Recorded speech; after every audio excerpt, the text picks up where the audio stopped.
I was going to give a lecture on what it means to be yellow, and then the computer crashed, so I have to start again. Okay, no, it's nothing about yellow. It is about why it is that certain people can never get what they want because their vibration is high enough so that they should get what they want, but they don't. And the answer is, if it is part of a larger plan, a vast plan, then these people who are expecting things based on their vibration might be used as bait for dark entities. So even though by their vibration they should be experiencing like 12D, these particular vibrations that they're outputting are much lower than their actual.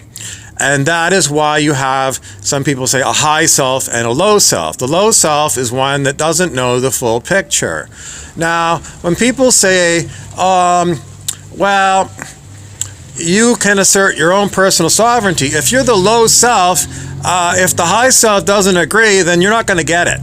That's just the way it is. So in Hawaiian, the highest self is known as the Aumakua. And the low self, the lowest self is the body. And the body basically can talk with the Aumakua directly. And then there's a middle spirit that's known as the mother spirit. And that is what we normally call like ego. In other words, your sense of your personal humanness. So the mother is not the body. The mother is a spirit. It's like mother is an angel to the body. It's a spirit, and the mother is always with the body. I mean, it's a three-part being, and so which means also the Aumakua is always with the body, but not necessarily with the mother, middle spirit. Aumakua does not necessarily talk directly with the mother, and traditionally they say no. If the mother wants to talk to the Aumakua, the mother's got to talk to the body spirit, the low spirit, and the low spirit, if it's willing, will forward the message from mother to the Aumakua. It's set up this way so that the mother spirit can be an angel but is not in charge of the low self.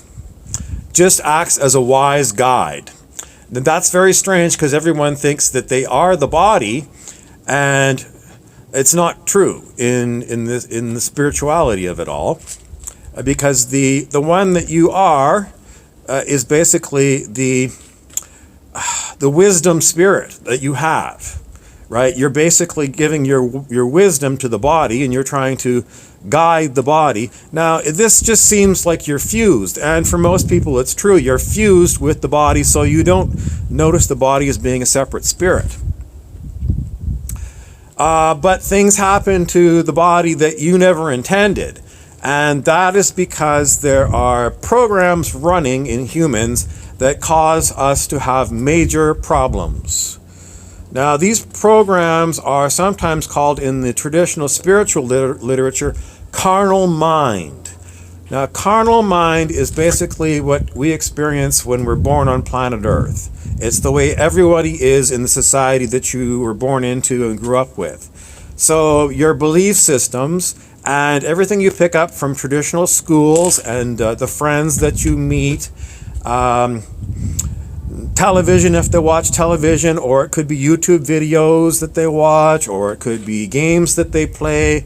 Could be a myriad of different ways that children are indoctrinated in certain beliefs. And so, this is why we have these issues. It's because the mother spirit doesn't know any better. So if the mother spirit is not aware of different kinds of spiritual realities, it could actually lead the body into doing terrible, terrible things, and that's why we experience terrible, terrible on planet Earth. It's because the mother spirit has really lost it and become very, well, most people would say dark, but not necessarily, because the mother spirit, it might appear dark to somebody else, but they don't know the whole picture and why the mother spirit was choosing this particular thing. And it could be because it was tortured.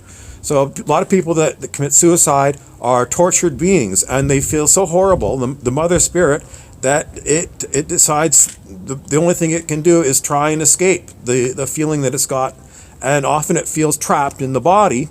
So that's why they kill the body, to escape from the body, because they think that the body is what's causing all the stress. Or maybe they don't know anything else, and they're at their wits' end, and they can't, maybe they've been to all the psychiatrists, taken all the drugs, and they can't handle it anyway. Nothing works. So these people can be terribly tormented, and I think that's why a lot of these suicides happen. Now, I think a lot of suicides are faked, strangely enough. Why is that? Because in the highest dimension of the highest high, you're basically an ascended master, and that version of you, everyone's got an ascended master. Strangely enough, it's the high self, the great Aumakua of all the Aumakuas. It's like the most senior thing, and that one is ultra powerful. In some literature, they call it first cause or prime creator. So that is like, in another lecture, I call it the is. So it's the most powerful spirit of all. And in the end, what I'm telling you is that even if someone dies to the body, that spirit does not die. It goes on forever. And what about the body spirit of the dead body? Well, it would be given to another kind of being for a kind of merciful end. In other words, the low self does not experience death, even though it reports death in the form of very strong, horrible feelings, perhaps to the person that is dying, if you experience somebody who's had a lot of dying. But, I've seen people die, and it didn't appear that they were in any pain whatsoever. So I think, people worry, well, I'm going to be in so much pain because the pain of death is horrible. Try not to kill yourself. I'm highly recommending right now, don't. If you feel like you can't handle things, don't kill your body, please. What you can do is simply know that you're going to be fine. You are going to be fine. I absolutely know it. Now, no one else wants to talk about anything else because I'm very cold and I'm outside, and it's spring, but it feels more like winter. So that's the end of this part of this lecture. Thank you.